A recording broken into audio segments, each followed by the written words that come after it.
Let's bring in political columnist Eleanor Clift for more on this looming federal shutdown. Eleanor, you know Washington politics better than anyone I know.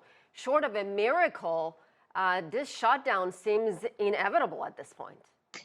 Yes, it does look inevitable, and it should be pointed out repeatedly that this is the Republican Party arguing among themselves, that a small faction of the Republican Party are insisting on these drastic cuts in social programs. They don't want any more money for Ukraine. They are not a majority of Republicans, and they certainly don't reflect the Democratic Party's views. But because of the way our system works, they have been able to basically shut everything down.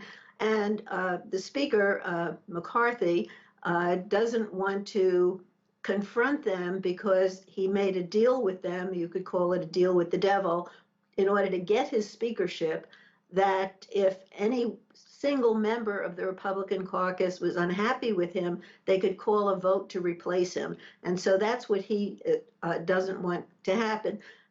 I don't know that anybody would want to replace him. So my feeling is he should just go ahead and do what he has to do to keep the government open. And that's act like we are a representative democracy, which is what we are. Well, let me stop you for a second. I just want to clarify something. So we would not be in this situation if it wasn't for this small group of hardline conservatives in the House.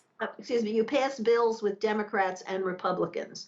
You don't have one party acting alone. And so all he has to do is craft something that will attract enough Democratic votes and not lose too many Republican votes. I mean, that's how the legislative process works. But because the extortionists in the Republican caucus, they are people who basically perform on the internet and they raise money. Eleanor, I got to stop you for a second. Eleanor, I got to stop you because I asked a question earlier. I'm not sure if you heard my question, and I really want to make this point. It's an important point. Would we be in this situation we are today if it wasn't for this small group of hardline conservatives that you've been talking about in the House?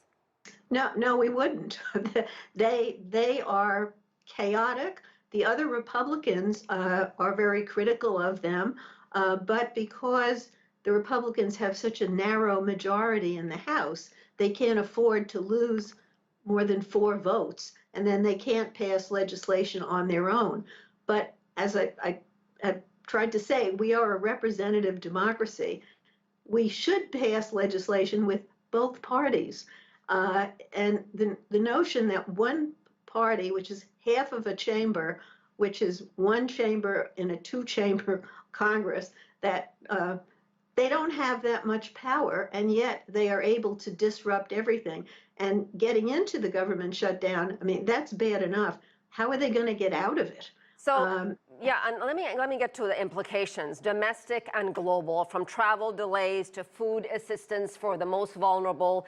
A lot of government workers may be required to stay on the job, but they're not going to get paychecks. But here's the thing. Most federal contractors may not get paid either. Meanwhile, members of Congress, they will continue to get paid in a government shutdown. Is that correct? I believe that's correct, yes. They pass the legislation, they make the rules. I think after this current experience, if this turns out as terrible as we anticipate, somebody ought to pass a law saying if they can't fund the government, they don't fund themselves. That seems like a pretty obvious piece of legislation that should come out of this. It's embarrassing, frankly, before the world, and it's embarrassing in this country that we put so many people's everyday lives at risk and create so much hardship for a shifting set of goals. I mean, this handful of lawmakers, they don't even know exactly what they want. They don't reflect the majority of their party. The majority of Republicans want to continue aiding Ukraine. The majority of Republicans would like to see more restraint in spending, but they're not for cutting social programs 30%. So this is a minority view, and I think it's frankly, it's one of the flaws in the Constitution.